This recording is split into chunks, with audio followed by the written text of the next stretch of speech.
Welcome back, team, for the Tribe Core Home 2 Session 4.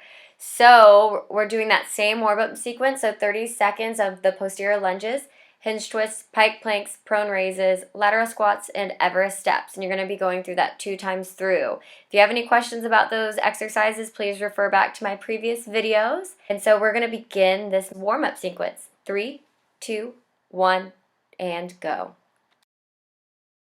Now let's look at the workout for today. So for today's training objective, we're going to use another formula focusing on muscles that support the function of the spine along with the muscles that stabilize the hips and shoulders. So there's going to be 3 stations that are to be completed once. Station 1, for 10 minutes, perform continuous rounds of the exercises listed from top to bottom. Allow 60 seconds rest. Advance to Station 2. Station 2. This station shares the same formula as Station 1 using different exercises. Allow 60 seconds rest, advance to Station 3. Station 3, for 10 minutes, using our ATAC formula, perform continuous rounds of the exercises listed from top to bottom. At the end of the 10 minutes, record your score.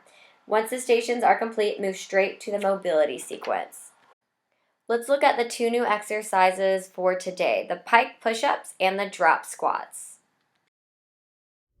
Pike push-up. The exercise looks like this.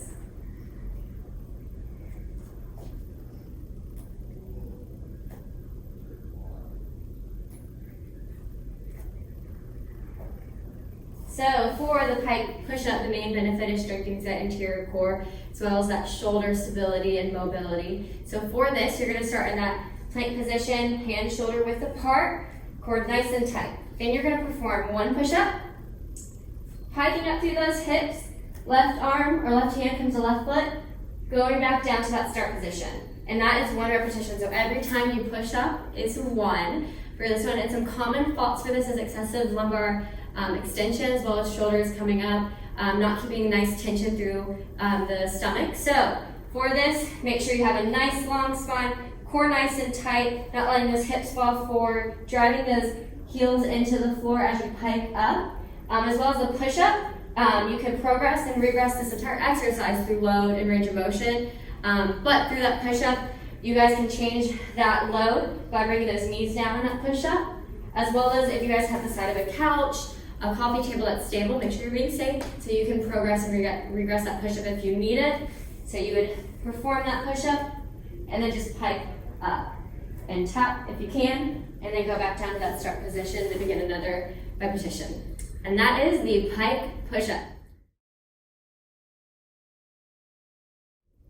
Drop squats. The exercise looks like this.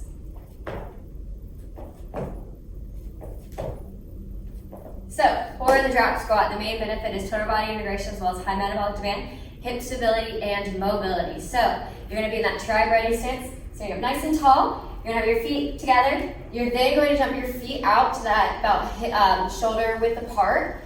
Then you're going to go down into that squat position, and then coming back up to the start position again. So every time you jump your feet out and come back in is 1 repetition. Some common faults for this one, very similar to a squat, is if you're having that excessive lumbar flexion, shoulders coming up to the ears, as well as those knees diving in that squat. So you want to make sure that you have nice controlled movement, staying up nice and tall, chest up, spine nice and long, making sure that you sit, lean back with those hips before coming back into that start position.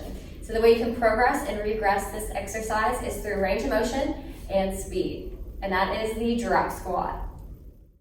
Perfect. So you guys are ready to begin. However, these are the last new exercises of the season, so make sure you have a good understanding of each exercise at each station, and feel free to review those exercises and past workouts.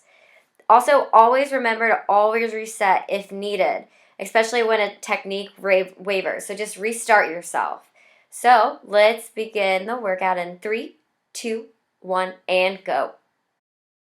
Nice work, team. So now let's go into the mobility sequence for 4 minutes. If you have any questions about any of the exercises, look at the past videos. But we're going to begin in 3, 2, 1, and go.